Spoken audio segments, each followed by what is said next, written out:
Astro TV 7 நண்பர்களுக்கு அன்பு வணக்கம்.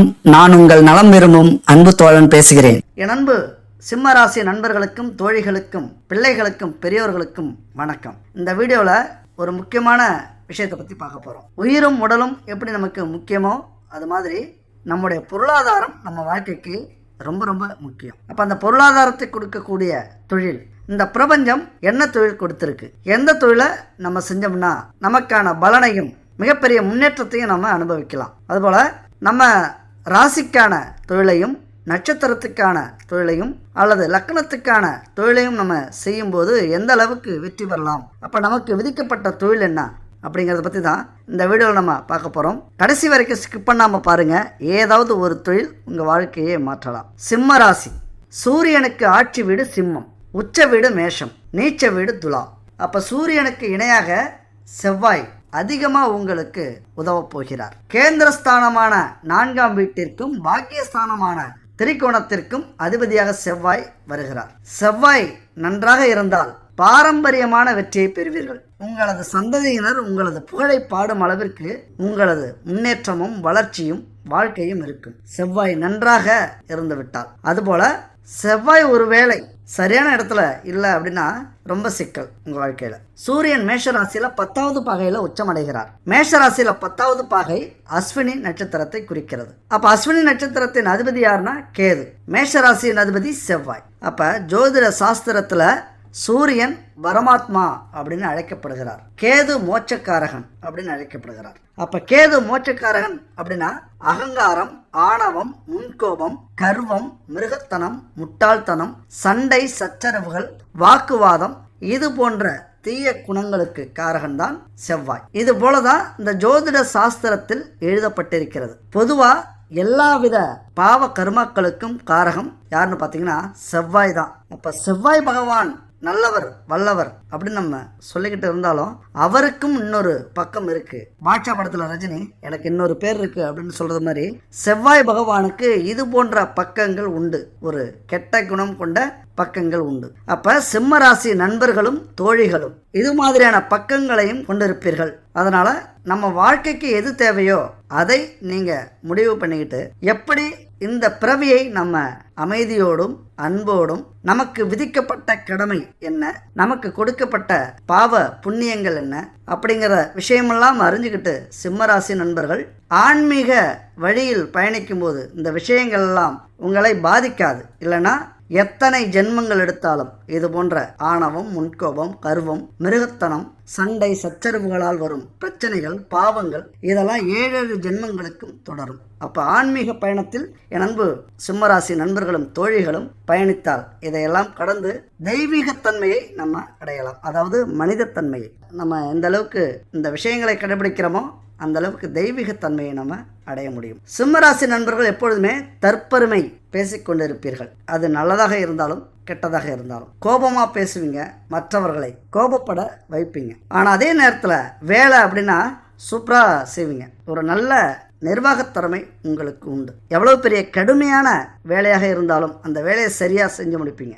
அதிகாரம் உங்களுக்கு இருக்கணும். எப்படி அதிகாரம் மட்டும் உங்கள் கைக்கு வந்துடணும் அப்படின்னா கச்சிதமாக அந்த வேலையை செய்து முடிப்பீர்கள். ஆனால் பசியை பொறுத்துக்கவே மாட்டீங்க, தாகம் தாங்க மாட்டீங்க. அந்தந்த நேரத்தில் அது உங்களுக்கு இருக்கணும். அதுபோல் யாரையும் உங்கள் கட்டுப்பாட்டுக்குள் வைத்துக்கொள்ள விரும்புவீர்கள். இது எல்லா இடத்துக்குமே பொருந்தாது. ஆனால் தேவையான இடம் எந்த இடம் அப்படின்னா அரசு துறையில், அரசியலில், வேலையில், சொந்த தொழிலில், இது மாதிரியான தொழில் வேலையில் இந்த கட்டுப்பாடு இருப்பது மிக நல்ல நிர்வாகத்திறமையை உங்களுக்கு கொடுக்கும். அரசியலில் அபரிதமாக நீங்கள் வேலை செய்வீங்க. மிகப்பெரிய புகழை அடையக்கூடிய வாய்ப்பு சிம்மராசி நண்பர்களுக்கு உண்டு. ஏன்னா எதற்குமே பயப்பட மாட்டீங்க. அந்த ஒரு திறமையை உங்கள் புகழை நிலைநாட்டும். அதுபோல அரசாங்கத்துறை, விளையாட்டுத்துறை, விளம்பரம் இது போன்ற துறைகளில் உங்களது ஈடுபாடு இருந்துன்னா மிகப்பெரிய பலனை நீங்கள் அடைவீர்கள். நல்ல முன்னேற்றத்தையும் காணலாம். அதுபோல் வண்டி வாகனம் இந்த துறையில் நீங்கள் ஈடுபடும் போது நல்ல முன்னேற்றத்தை பெறுவீர்கள். சிவப்பு நிறம், பகல் காலம், ஆவணி மாதம், நெருப்பு, தெற்கு திசை இதெல்லாம் உங்களுக்கு உரியது. சிம்மராசி நண்பர்கள் அப்படின்னாலே சிவப்பு நிறம் பொருந்தும், நல்லது. உங்களுக்கு பகல் காலத்தில் வலிமையாக இருப்பீங்க. ஆவணி மாதம் உங்களுக்கு சிறப்பான மாதம். நெருப்பு, பஞ்சபூதங்களில் நெருப்பு உங்களுக்கு உதவியாக இருக்கும். தெற்கு திசை நல்லது. இதுதான் சிம்ம ராசி. அப்ப சிம்ம ராசிக்கு சில தொழில்களை நம்ம சொன்னாலும் எல்லாருமே எந்த தொழில் செய்தாலும் நம்ம ஜெயிச்சிடறதில்ல. தொழில் செய்யும் போது எவ்வளோ பேர் எவ்வளோ தொழிலை நம்ம செய்கிறோம். எல்லாருமே ஏதாவது ஒரு தொழில் செஞ்சு நம்ம பிரச்சனையை தீர்க்க முடியுமா அப்படிங்கிற முயற்சியில் தான் நம்ம இருக்கோம். கடுமையான உழைப்பு, கடுமையான கஷ்டங்கள், மன கஷ்டம், கடன் பிரச்சனை இதெல்லாம் தாங்கிக்கிட்டு நாம கண்ட கனவின்படி வேலை அமையலனாலும் ஒரு சூழ்நிலைக்காக, வீட்டு பிரச்சனைக்காக, ஒரு கட்டாயத்துக்காக ஏதோ ஒரு வேலை செஞ்சு அது மூலயமா கிடைக்கிற வருமானத்தை நம்ம பிரச்சனைகளை தீர்த்து கொண்டு இருக்கிறோம். ஆனால் அதில் நிம்மதி இருக்கா அப்படின்னா கேள்விக்குறிதான். பிரச்சனைகளை தீர்க்கலாம், ஆனால் அந்த வேலையின் மூலயமா நமக்கு ஒரு நிம்மதி இருக்காது. இதுக்கெல்லாம் காரணம் என்ன? எவ்வளவு உழைச்சாலும் ஒரு நிம்மதி இல்லை. நம்ம வாழ்க்கையில் பெரிய அச்சீவ்மெண்ட் பண்ண முடியல, கோடீஸ்வரனாக மாற முடியல, பணக்காரனாக மாற முடியல, நம்ம நினைச்சதை செய்ய முடியல, பல தடைகள். இதுக்கெல்லாம் காரணம் என்ன அப்படின்னு பார்த்தீங்கன்னா உங்களுக்கு சொல்லி புரிய வேண்டியதில்லை. நமக்கான தொழிலை, இந்த பிரபஞ்சம் நமக்கு கொடுத்த தொழிலை அல்லது நம்ம வேலையை தேர்ந்தெடுக்கிறத விட நம்மளை தேர்ந்தெடுத்த வேலையை நாம் எடுக்காததான் காரணம். புரிஞ்சுதுங்களா? என்ன சொல்ல வரோம் அப்படின்னா, நமக்கு என்ன திறமை வரும், இந்த பிரபஞ்சம் நமக்கு என்ன வேலை கொடுத்துருக்கு, நம்மளை வாழ்க்கையில் கோடீஸ்வரனாக்கக்கூடிய வேலை என்ன, நம்ம ராசிக்கான, நட்சத்திரத்துக்கான, லக்னத்துக்கான, நம்ம வீட்டு அதிபதியான இப்போ உங்களுக்கு சந்திரன், அதற்கேற்ற வேலை என்ன அப்படின்னு நம்ம தேர்ந்தெடுக்கல அப்படிங்கிறது தான் அர்த்தம். புரிஞ்சுதுங்களா? கண்டிப்பாக உங்களுக்கு இந்த விஷயம் புரியும் அப்படின்னு நினைக்கிறேன். அதனால் என்ன சொல்ல வரோம் அப்படின்னா, உங்கள் ராசிக்கான தொழிலை நீங்கள் தேர்ந்தெடுக்கிறீர்கள் அப்படின்னா கண்டிப்பாக உங்கள் வாழ்க்கையில் வெற்றி பெறலாம். ஒருவேளை கட்டாயத்துக்காக செஞ்சுக்கிட்டு இருந்தாலும் ஏதோ ஒரு வேலையை, உங்கள் ராசிக்கான வேலையை, உங்கள் நட்சத்திரத்துக்கான வேலையை, உங்கள் லக்கணத்துக்கான வேலையை நீங்கள் அடுத்த கட்ட முயற்சி பண்ணுங்கள். மிகப்பெரிய வெற்றியை அடையலாம். அதில் ஒரு நிம்மதி இருக்கும், அதில் ஒரு சந்தோஷம் இருக்கும். நம்ம எப்படி தெரிஞ்சுக்கிறது அப்படின்னா, லக்கணத்திற்கு 10ஆம் இடம் தொழில் ஸ்தானம். அந்த 10ஆம் இடம் வலிமை பெற்றதாக இருக்குதா, அந்த 10ஆம் இடத்துக்கான தொழில் என்ன, என்ன தொழில் நம்ம செய்யணும் அப்படிங்கிற விதி இருக்குது, அந்த 10ஆம் இடத்துல இருக்கிற கிரகத்தின் வலிமை என்ன, காரகங்கள் என்ன, முக்கியமா என்ன தொழில் செய்ய சொல்லுது, 10ஆம் இடத்தின் அதிபதி யார், இது ரொம்ப முக்கியங்க.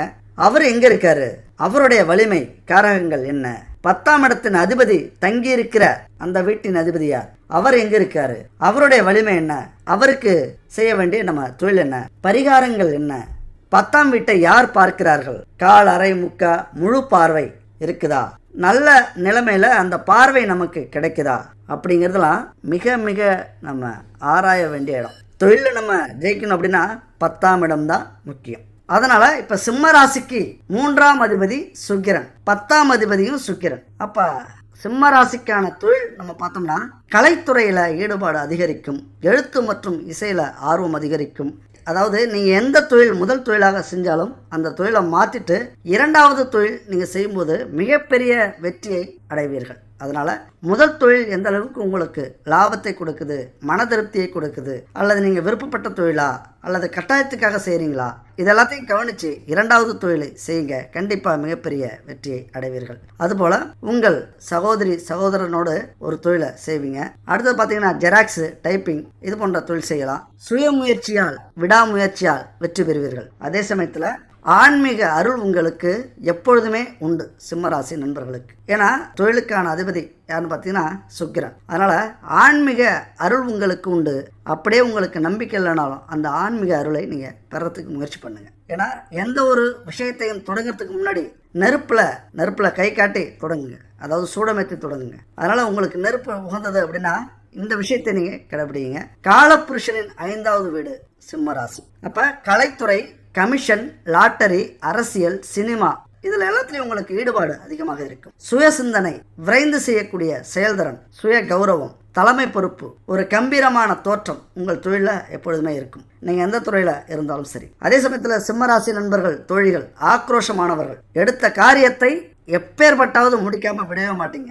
ஒரு காரியத்தை விடாமுயற்சியோடு முடிச்சாங்க அப்படின்னா அவங்க சிம்மராசி அப்படின்னு தான் நம்ம சொல்லிடலாம். அதுபோல தன்னால மட்டும்தான் முடியும், நான் அப்படிங்கிற ஒரு அகந்தை, ஒரு திமிர், ஒரு தைரியம் இருக்கும். அதாவது என்னால் மட்டும்தான் இது முடியும் அப்படின்னு சொல்லி அடிக்கிறவங்க சிம்ம ராசி. இருக்கிற ராசிகளிலே வலிமை வாய்ந்த ராசி சிம்ம ராசி. அதே சமயத்தில் வள்ளல் அள்ளி கொடுக்கும் குணம் சிம்மராசி நண்பர்களுக்கு உண்டு.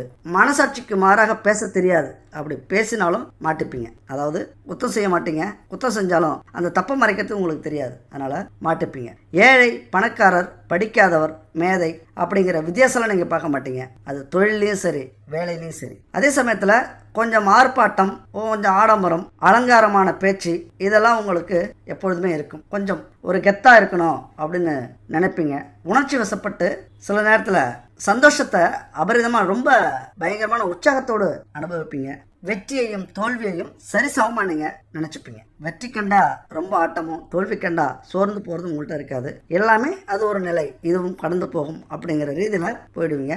அதிர்ஷ்டத்தோடு வாழும் பாக்கியம் சிம்ம ராசியிலையும் சிம்ம லக்கணத்திலையும் நீங்க பிறந்தால நீங்கள் அதிர்ஷ்டத்தோடு வாழும் பாக்கியம் உங்களுக்கு கிடைக்கும். அதுபோல இன்னும் சொல்ல போனா அரசு உத்தியோகம், அரசியல், தலைமை பொறுப்பு, மருத்துவர், சமூக சேவை, பிரதம மந்திரி, முதலமைச்சர் இது போன்ற அமைப்பில் இருக்கிறவங்களாம் சிம்ம ராசியில் வருவாங்க. அடுத்தது நம்ம சிம்ம ராசி நண்பர்களுடைய தோழிகளுடைய நிலைகள், அதாவது எங்கெங்கெல்லாம் வாழலாம், எங்கெங்கெல்லாம் ஒர்க் பண்ணலாம், வாழ்கிற இடம் எப்படி இருக்கும் அப்படிலாம் நம்ம மேலோட்டமாக பார்த்தோம் அப்படின்னா, அலுவலகம், குகை சம்பந்தப்பட்ட தொழில்கள், இடங்கள், உயரமான பகுதி, அது வாழ்க்கையாக இருந்தாலும் சரி வேலையாக இருந்தாலும் சரி, உயரமான பகுதி, பெரிய பில்டிங்கில் ஒரு 15 மாடி அல்லது உயரமான மலைப்பகுதியில் இது மாதிரியான விஷயத்தில் வேலை இருக்கலாம். விலங்குகள் வசிக்கக்கூடிய இடமாக இருக்கும். அதுபோல் மாநில அரசு அதிகமாக உங்களுக்கு உத்தியோகம், அரசு உத்தியோகம் கிடைக்கக்கூடிய வாய்ப்பு. வயிறு சம்மந்தப்பட்ட வேலைகள், வயிறு சம்மந்தப்பட்ட வேலைகள் அப்படின்னா மருத்துவத்துறையில் இந்த ஸ்கேனிங், அதற்கான ப்ராடக்ட் தயார் பண்ணுறது, ஹெல்த்து சம்மந்தமான ப்ராடக்ட் தயார் பண்ணுறது, இது மாதிரியான விஷயங்கள். அதுபோல் அரசியல் நிர்வாக பொறுப்பு உங்களுக்கு சிறப்பாக அமையும். இரும்பு மற்றும் நெருப்பு சம்பந்தமான தொழில்கள் இதெல்லாம் அமையக்கூடிய வாய்ப்பு. பொறியியல் துறையில் வேலைவாய்ப்பு இருக்கும். அறுவை சிகிச்சை மருத்துவராக நீங்கள் இருக்கக்கூடிய அமைப்பு இருக்கும். இந்த காலகட்டத்தில் தொழில் சம்பந்தமாக ஏதாவது முடிவெடுக்கணும் அப்படின்னு நினச்சிங்கன்னா அறுவை சிகிச்சை மருத்துவர் தொழிலுக்காக படிக்கலாம். அதுபோல் சமூக சேவை செய்யலாம். தர்மஸ்தாபனம் நடத்தக்கூடிய அமைப்பு இருக்கிறது. அடுத்து பார்த்தோம்னா சிம்ம லக்கணத்தை சேர்ந்தவர்களுக்கும் ராசியை சேர்ந்தவர்களுக்கும் அதிபதி சூரியன். அதனால் அவருடைய சுப பலம் பெற்று அமைந்திருப்பது மிக மிக அவசியம். சுப பலம் பெற்று அமைந்திருச்சு அப்படின்னா சூரியன் சிம்மத்தில் ஆட்சி பெற்று இருந்தாலும் மேஷத்தில் உச்சம் பெற்று இருந்தாலும் இந்த ராசிக்காரர்களுக்கு லக்கணக்காரர்களுக்கு அற்புதமான யோக பலன்களை கொடுப்பார் சூரியன். அதுபோல் நேரத்தில் என்ன நடக்கும் அப்படின்னா அரசாங்க உயர் பதவிகள் கிடைக்கும், தொழில் சிறப்பாக இருக்கும், உத்தியோக வகையில் நல்ல முன்னேற்றம் இருக்கும், செல்வ வளம் பெருகும், தந்தை வழியில் அனுகூலமான பலன்கள், அதாவது சொத்தாக இருக்கலாம், வேலையாக இருக்கலாம், தந்தைக்கு தெரிந்தவர்கள் மூலியமாக பெரிய பெரிய உதவி கிடைக்கலாம், பூர்வீக சொத்து சேர்க்கை உங்களுக்கு ஏற்படும், அரசியலிலும் அரசு துறையிலும் கலைத்துறையிலும் பிரகாசமாக இருப்பீர்கள் சிம்மராசி நண்பர்களும் தோழிகளும். அதுபோல் சூரியன் வலுவின்றி ஒரு வேளை இருந்தால் நீங்கள் என்ன பண்ணணும் அப்படின்னா சூரியனார் கோவிலுக்கு சென்று வழிபடுங்கள், ஆன்மீக பயணத்தை மேற்கொள்ளுங்கள். அதை தவிர நமக்கு வேறு எந்த ஒரு வழியும் கிடையாது.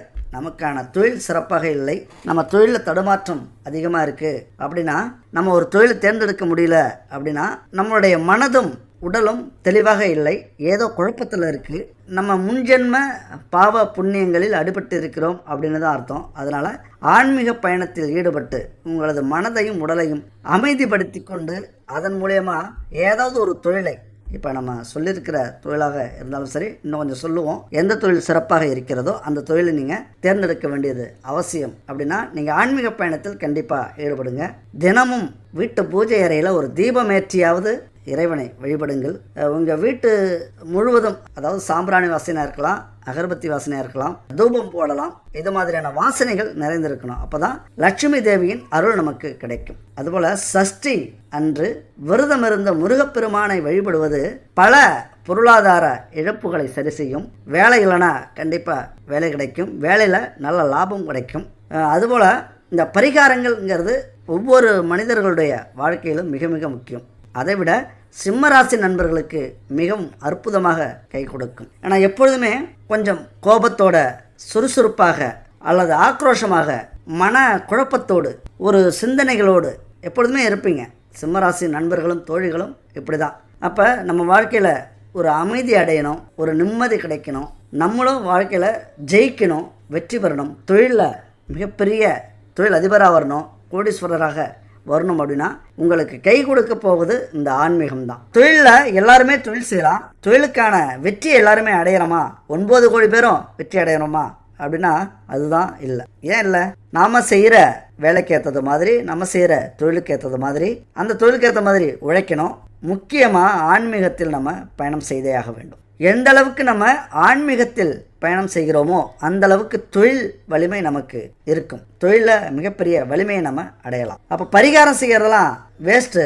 நம்ம உழைச்சாதான் நமக்கு பணம் கிடைக்கும், பெரிய ஆள் ஆகலாம் அல்லது கோடீஸ்வரன் ஆகலாம் அப்படிங்கிற எண்ணம் பல பேருக்கு இருக்குது. இந்த பரிகாரங்களையோ, இந்த ஆன்மீக பயணத்தையோ, இந்த பிரபஞ்ச சக்தியையோ அல்லது நமக்கு மேலே ஒருவன், அது அல்லாவாக இருக்கலாம், இயேசுவாக இருக்கலாம், சிவனாக இருக்கலாம், ஆனால் ஏதோ ஒரு சக்தி நமக்கு மேலே இருக்குது அப்படிங்கிறத உணராத வரைக்கும் நம்மளால் நம்ம வாழ்க்கை முழுவதும் எது செய்தாலும் அதில் ஜெயிக்கவே முடியாது, ஒரு நிம்மதியாக இருக்காது.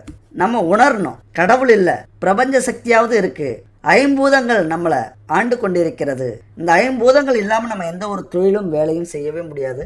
ஐம்பூதங்கள் நிலம், நீர், காற்று, நெருப்பு, ஆகாயம். இது இல்லாமல் ஏதாவது ஒரு தொழில் நீங்கள் செஞ்சிருவீங்களா? அப்போ ஐம்பூதம் அப்படிங்கிறது அது ஒரு சக்தி. அதற்கான பரிகாரங்களையும் தியானங்களையும் பூஜைகளையும் நம்ம செய்தே ஆக வேண்டும். ஆன்மீகம் ரொம்ப ரொம்ப முக்கியம். பரிகாரங்களை செய்வது நல்லது. சில பேர் சொல்லுவோம், உண்மையான உழைப்பு இருந்தால் போதாதா? பரிகாரங்கள் அப்படிங்கிறது உலகத்தில் எதுவுமே இல்லை.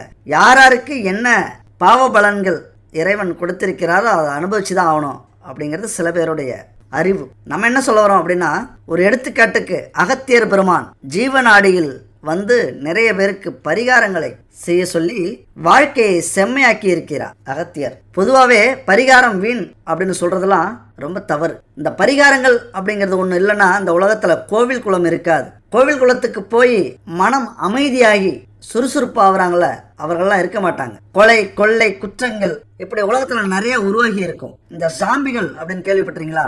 இங்கிலீஷ் படத்தெல்லாம் நிறைய பேர் பார்த்துருப்பீங்க. ஒருத்தர் அடிச்சுக்கிட்டு ரத்த வெறியில கொலை பண்ணிக்கிட்டே இருப்பாங்க, மிருகத்தனமா. அந்த மாதிரி இந்த உலகம் ஆகி இருக்கும். அதனால பரிகாரம் அப்படிங்கிறது ரொம்ப ரொம்ப முக்கியம். நம்மளுடைய வாழ்க்கை பாதையை சரியாக நம்ம மாற்றிக்கணும் அப்படின்னா, ஏன்னா எப்பொழுதுமே நமக்கு அதிகமாக டென்ஷன் இருக்கும், பிரச்சனை இருக்கும், கவலைகள் இருக்கும், மன உளைச்சல் இருக்கும். அதனால நமக்கு கோபம் வரும், உறவுகள் பிரிவு வரும். அப்போ இது மாதிரியான நேரத்தில் இந்த பரிகாரங்களை நம்ம செய்யும்போது நமது மனம் அமைதி அடையும். இந்த உலகம் பிறந்தது எதுக்காக?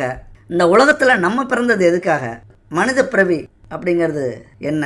இதெல்லாம் புரிய வைக்கும். அப்போ பரிகாரங்கிறது சுத்தமாக தேவையில்லை அப்படிங்கிறதுலாம் எந்த ஒரு அர்த்தமுமே இல்லை. ஒரு பரிகாரம் அப்படிங்கிறது பல விஷயங்களை சாத்தியப்படுத்தி இருக்கிறது, பல புரட்சிகளை செய்திருக்கிறது.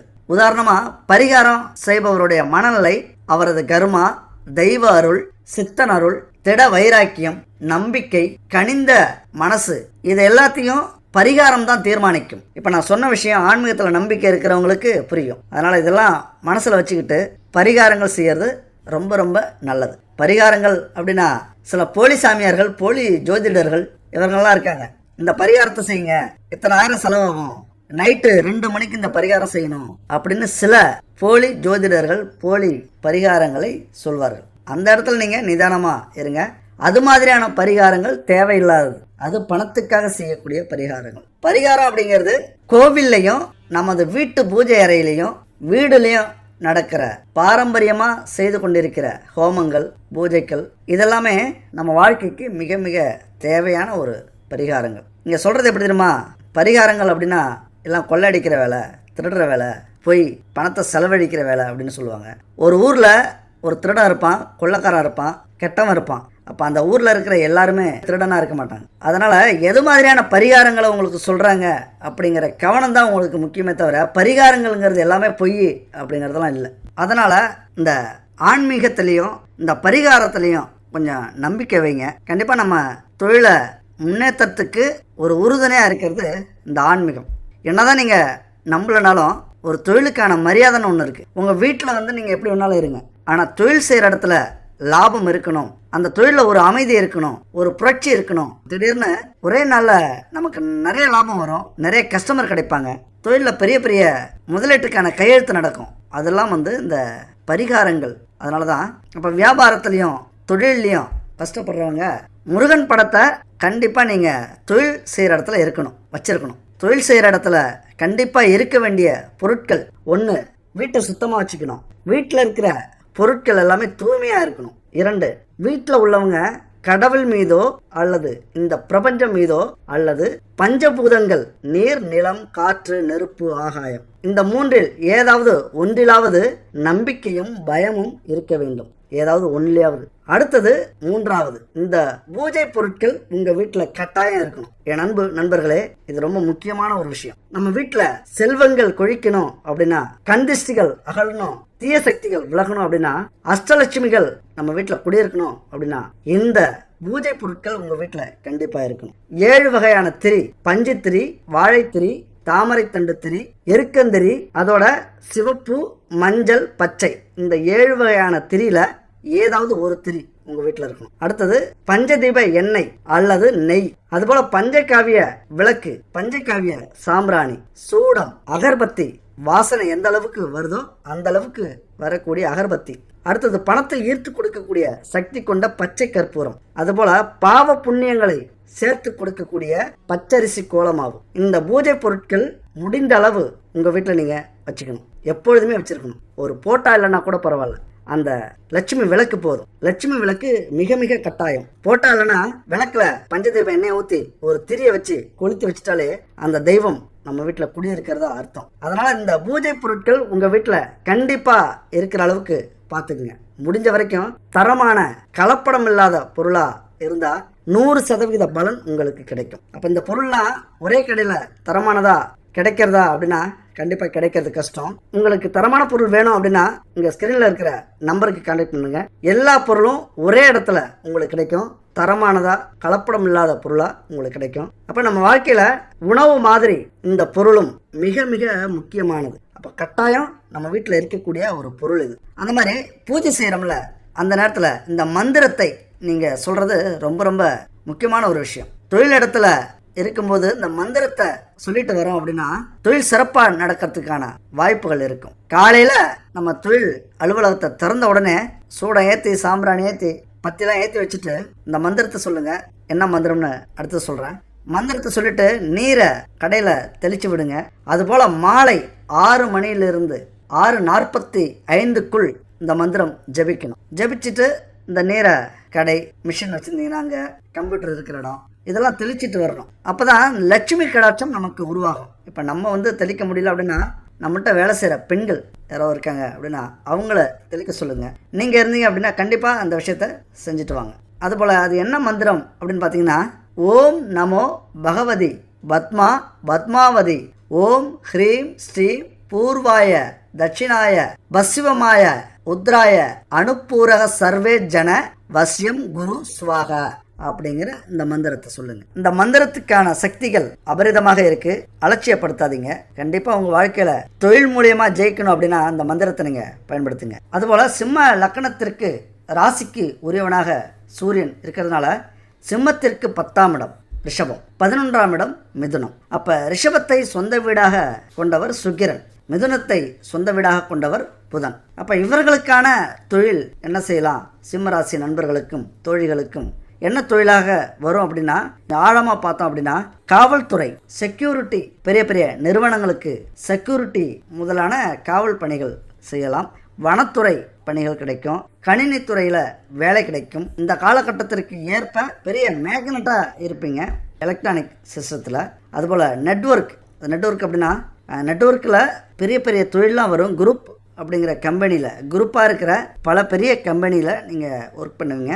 குரூப் அப்படின்னா என்னென்னா, இப்போ உங்களுக்கே தெரியும், ரிலையன்ஸ் இருக்குன்னா ரிலையன்ஸில் எத்தனை குரூப் இருக்குது சரிங்களா? அதாவது இன்சூரன்ஸ் இருக்குது, தகவல் தொடர்பு துறை இருக்குது, பல குரூப் இருக்கும் ஒரு கம்பெனியில். அந்த மாதிரியான குரூப்பில் ஒர்க் பண்ணலாம். நெட்வொர்க் மார்க்கெட்டிங், MLM, அதில் கண்டிப்பாக ஒரு நல்ல நிறுவனத்தை பார்த்து சேரும்போது மிகப்பெரிய ஒரு பிரபலம் அடையலாம். அதன் மூலயமா நீங்கள் ஒரு வருமானத்தை கொண்டு வரலாம். நிறுவனத்தை தேர்ந்தெடுக்கும் போது எச்சரிக்கையாக இருங்கள். பணத்தை சார்ந்த MLM-ஆக இருக்கிறதா, நெட்வொர்க் மார்க்கெட்டிங்காக இருக்கிறதா, அல்லது ப்ராடக்ட் சார்ந்த நெட்வொர்க் மார்க்கெட்டிங்காக இருக்கிறதா, அவர்களுடைய குறிக்கோள் என்ன அப்படிங்கிறத நீங்கள் ஃபோக்கஸ் பண்ணிட்டீங்க அப்படின்னா ஈஸியாக அந்த MLM-ல நீங்கள் பெரிய இடத்துல பெரிய லெவலில் வரலாம். ஏன்னா MLM-ங்கிறது ஒரு சில விஷயத்துக்காக இந்த இடத்துல நம்ம பேசணும். ஏன்னா நெட்வொர்க் மார்க்கெட்டிங்கில் சிம்மராசி நண்பர்கள் பெரிய சாதனையை கூட புரியலாம். நீங்கள் பெரிய நிறுவனத்தில் சேர்ந்து கோடீஸ்வரராக ஆவறதை விட, ஒரு நிறுவனத்தை நீங்கள் தொடங்கி கோடீஸ்வரராக ஆவறதை விட, இந்த நெட்வொர்க் மார்க்கெட்டிங்கில் ஒரு சரியான MLM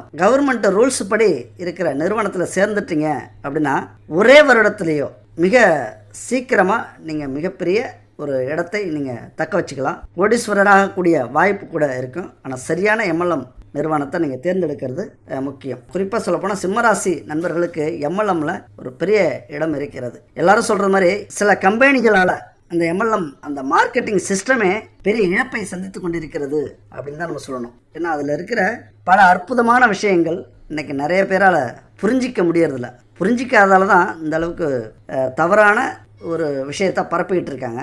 நெட்வொர்க் மார்க்கெட்டிங்கிறது உண்மையாக நேர்மையாக செய்கிற பட்சத்தில் ஒரு சிறப்பான சிஸ்டம் அது. ஏன்னா பணத்தை மெயினாக கொண்டு இருக்கிற எந்த ஒரு கம்பெனியும் நம்ப வேண்டியதில்லை. மெயினாக ப்ராடக்டை இன்றைக்கி ஒரு தொழில், எல்லோரும் நம்ம தொழில் செய்யணும் அப்படின்னு ஆசை.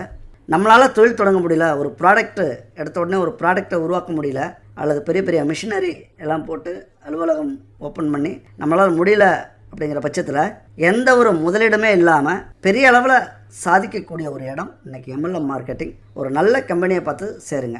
ஏன் இதுக்கு இவ்வளோ நேரம் பேசுகிறேன் அப்படின்னா, ஒரு அற்புதமான வாய்ப்பு சிம்மராசி நண்பர்களுக்கு இருக்கிறது. அதுபோல் சுக்கிரனுக்கான தொழில், ஏன்னா உங்களுடைய 10ஆம் இடத்துக்கான அதிபதி யாருன்னு பார்த்தீங்கன்னா சுக்கிரன். அப்போ சுக்கிரனுக்கான தொழில் எதுன்னு நம்ம பார்த்தோம்னா, தங்க கடை வைக்கலாம், வெள்ளி நகைகள் தயாரித்து விற்கலாம், வெண்கல வியாபாரம் செய்யலாம், செயற்கை கற்கள் விற்பனை செய்யலாம், ஆடைகள் விற்கலாம், கன்ஸ்ட்ரக்ஷன் பொருட்களை நீங்கள் சப்ளை செய்கிறவங்களா இருக்கலாம், பால் பண்ணை வைக்கலாம், லாண்ட்ரி நடத்தலாம், தறி போட்டு நெய்கிற தொழில் செய்யலாம், கண்ணாடி சம்மந்தப்பட்ட வேலைகள் கைத்தொழில்கள் செய்யலாம், முகம் பார்க்கும் கண்ணாடி கடை நடத்தலாம், கோயில் வாசலில் கடை, எந்த கடை நீங்கள் வச்சாலும் சரி, சின்ன கடையாக இருந்தாலும் பெரிய கடையாக இருந்தாலும் ஒரு அருமையான ஒரு லாபத்தை நீங்கள் பெற முடியும். வெற்றிலை பாக்கு கடை, பூ வியாபாரம் செய்யலாம், சந்தன வியாபாரம் செய்யலாம், புளி மண்டி வைக்கலாம். அதாவது மண்டி தொழில். எல்லாருடைய சூழ்நிலையும் ஒரே மாதிரி இருக்காது.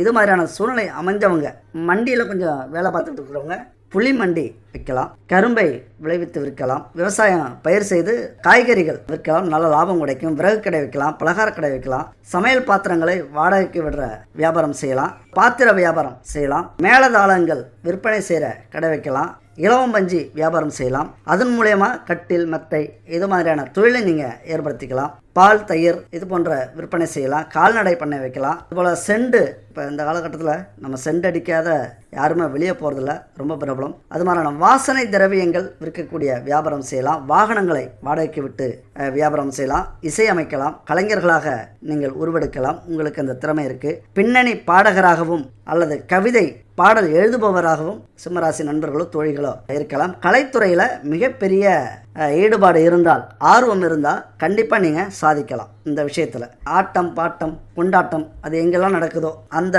விஷயத்தில் ஏதாவது ஒரு தொழில் நீங்கள் நடத்துனீங்க அப்படின்னா கண்டிப்பாக மிகப்பெரிய மாற்றத்தை தொழிலை நீங்கள் உருவாக்கலாம்.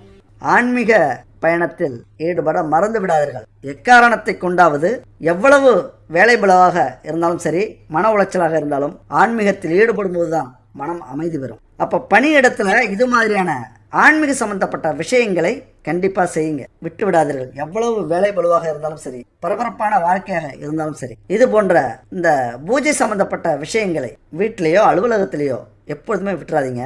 அதுபோல் தொழிலில் இது மாதிரி நடந்துக்குங்க, இந்த விஷயத்தெல்லாம் கடைபிடிங்க. அதுபோல் சில விஷயங்களை நீங்கள் கடைபிடிக்கணும் உங்கள் தொழிலில். இப்போ இந்த மாதிரியான தொழிலாம் செய்யலாம் அப்படின்னா நம்ம நடைமுறை வாழ்க்கையில் சில நம்பிக்கைகள் நம்ம கொண்டு இருக்கணும். எந்த அளவுக்கு நம்ம தொழில் செஞ்சாலும் உழைச்சாலும் தொழிலில் அந்த அளவுக்கு நம்ம ஆன்மீகத்திலையும் நம்ம நம்பிக்கை வேணும். அதிர்ஷ்டம்னு ஒன்று இருக்கணும். என்னதான் தொழில் செஞ்சாலும் அதிர்ஷ்டம் இருந்தால் மட்டும்தான் அதனுடைய லாபத்தை, முழு லாபத்தையும் நம்ம அடைய முடியும். உங்கள் தொழிலில் இது மாதிரியான நடைமுறையை நீங்கள் பயன்படுத்திக்கணும். அதாவது யாருக்கிட்ட நீங்கள் பணம் வாங்கினாலும் வலது கையால் கொடுக்க சொல்லி வாங்கிக்கிங்க.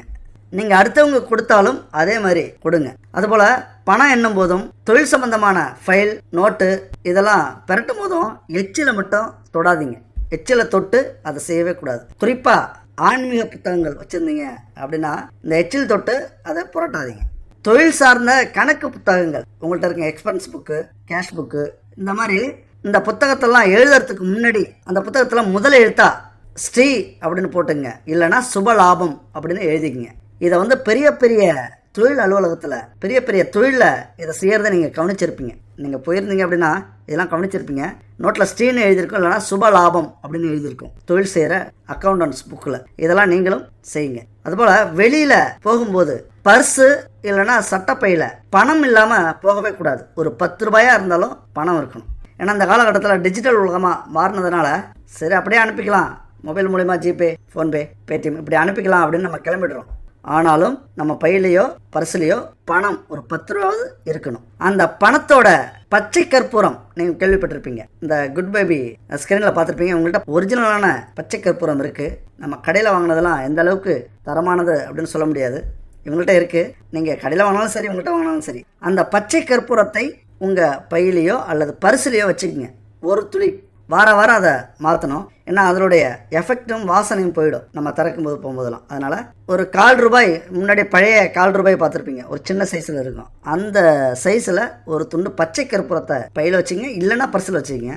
அதுக்கு பணத்தை ஈர்க்கக்கூடிய சக்தி அபரிதமாக இருக்குது. அதுபோல் கடையில், வியாபாரம் செய்கிற இடத்துல, அலுவலகத்தில் பணப்பெட்டி வச்சிருக்கிற ரூம் இருக்குல்ல, அந்த ரூமில் மஞ்சள் நிற சுவர் இல்லைன்னா மஞ்சள் நிற பெட்டி, எந்த இடம் நீங்கள் பணத்தை வைக்கிறீங்களோ அந்த இடத்துல ஒரு சுவர் மஞ்சளாக இருக்கலாம், இல்லைன்னா அந்த பெட்டி மஞ்சளாக இருக்கலாம். மஞ்சள் நிறமாக வச்சுக்கிறது நல்லது. அந்த இடத்துல இருக்கக்கூடாத கலர் என்னன்னு பார்த்தீங்கன்னா கருப்பு, சிவப்பு, நீல நிறம் இதெல்லாம் அந்த இடத்துல இருக்கக்கூடாது. அப்படி இருந்ததுன்னா பண வரவை அது குறைக்கும்.